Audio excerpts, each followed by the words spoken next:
બસ હવે આજનો દિવસ હતો ફીફી આઈસલેન્ડ માટેનો. તો પહોંચી ગયા છીએ આઈસલેન્ડ પર.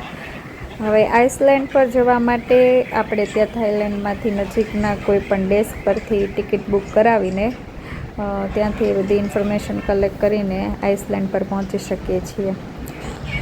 તો આઈસલેન્ડ પર પહોંચવા માટે ત્યાંથી એક ગાડી હોટલ પરથી પિકઅપ માટે આવે છે અને બોટ સુધી પહોંચાડે છે. અને બોટ ત્યાંથી બધા આઈસલેન્ડની એક સફર કરાવે છે. બોટ પાસે જઈને ત્યાં સવારનો બ્રેકફાસ્ટ આપે છે અને પછી ત્યાંથી બપોરનું લંચ અને સાંજે ત્યાંની ગાડી આપણને હોટલ સુધી મૂકી જાય છે. આ એક એમની જર્ની છે. ચલો જઈએ આગળ.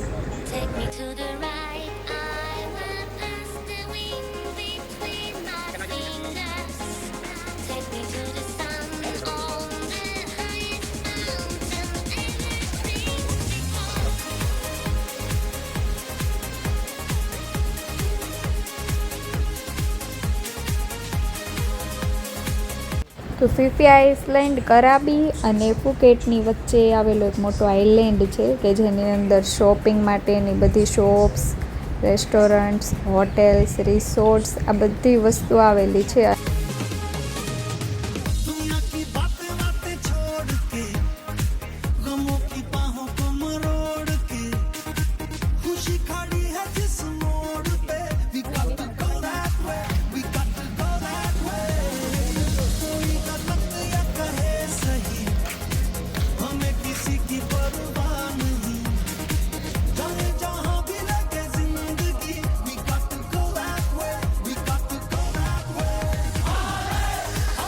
આ જે સામેનો બીચ દેખાય એ મંકી બીચ છે, જે ફીફી આઈસલેન્ડનો જે એક ભાગ છે અને ત્યાં જંગલી વાંદરાઓ જોવા મળે.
તો પહોંચી ગયા છીએ મંકી બીચ ઉપર અને બીચ ઉપર તો પહોંચી ગયા પણ સાથે સાથે વરસાદ પણ એટલો શરૂ હતો અને વાતાવરણ કંઈક અલગ જ હતું.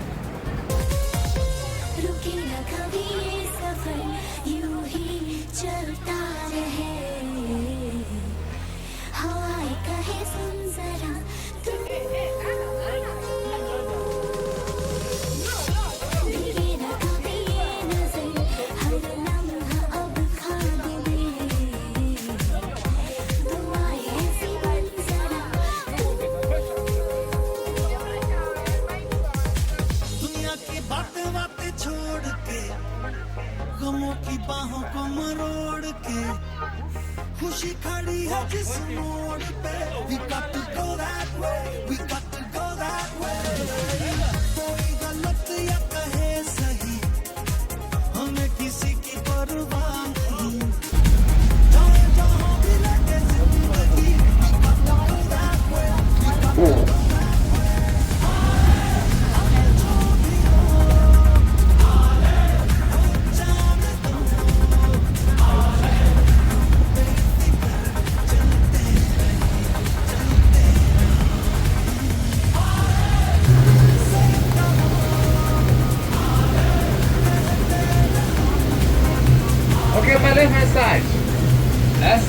feet late, that's good. Before we get inside, we send our friend to the long tail boat first, okay? Number 1, prepare yourself, your first boat. Second boat, number 2, number 3, number 8, and number 9. Get ready. હવે guide દ્વારા information આપવામાં આવી કે ફીફી આઇસલેન્ડની વચ્ચે નાના નાના Iceland છે કે જેની બંનેની વચ્ચેનું અંતર ઓછું હોય તો ત્યાં પાણી છીછરું હોય, જેના માટે મોટી બોટ ત્યાં અંદર સુધી ના જઈ શકે. તો એમના માટે નાની હોડીમાં બેસીને ત્યાં ફોટો કેપ્ચરિંગ માટે અને ત્યાંના જે પણ કુદરતી દ્રશ્યો છે એમના અદ્ભુત દ્રશ્યોને નિહાળવા માટે જવાનું હોય છે. તો ત્યાં સુધી પહોંચી ગયા છીએ અને હવે ત્યાંથી જવાનું છે માયા બીચ તરફ. માયા બીચ એ ફીફી આઇસલેન્ડનો એક બ્યુટીફુલ આઇસલેન્ડ છે અને આ એમના રૂલ્સ રેગ્યુલેશન છે કે જેમને ફોલો કરવાનું હોય છે. અને ત્યાં એક ઘણી બધી બેબી શાર્ક જોવા મળે છે. બેબી શાર્ક એટલા માટે કે ત્યાં નજીક આઇલેન્ડ છે તો તેમનું પાણી છીછરું છે, એટલા માટે શાર્ક એમની બેબીઝની સેફટી માટે એમને ત્યાં જન્મ આપે છે. તો એમના લીધે ત્યાં પાણીની અંદર જવા માટે કોઈ પણ લોકોને પરમિશન નથી. આપણે બહારથી જ ત્યાં બધી શાર્કને જોવાની હોય છે અને ક્યારેક તો બેબી શાર્ક પણ કિનારા ઉપર જોવા મળે છે.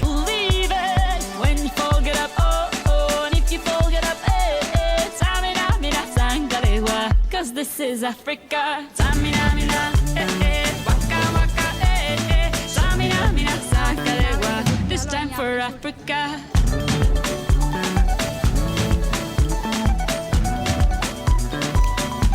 માયા બીચ એ એક છેલ્લો બીચ હતો અને હવે જવાનું છે ફુકેટ તરફ. જ્યારે મોર્નિંગમાં આઇલેન્ડની વિઝિટ કરતા હોઈએ ત્યારે પાણીની રાઇટ ડાયરેક્શન હોય કે જેમના લીધે વેવ્સ ઓછી આવે, પણ જ્યારે રિટર્ન થતા હોય ત્યારે રોંગ સાઈડના લીધે વેવ્સ વધારે આવે અને સિચ્યુએશન પણ ડેન્જરસ બની શકે છે. Go on and feed 'em. This is your moment, don't hesitate.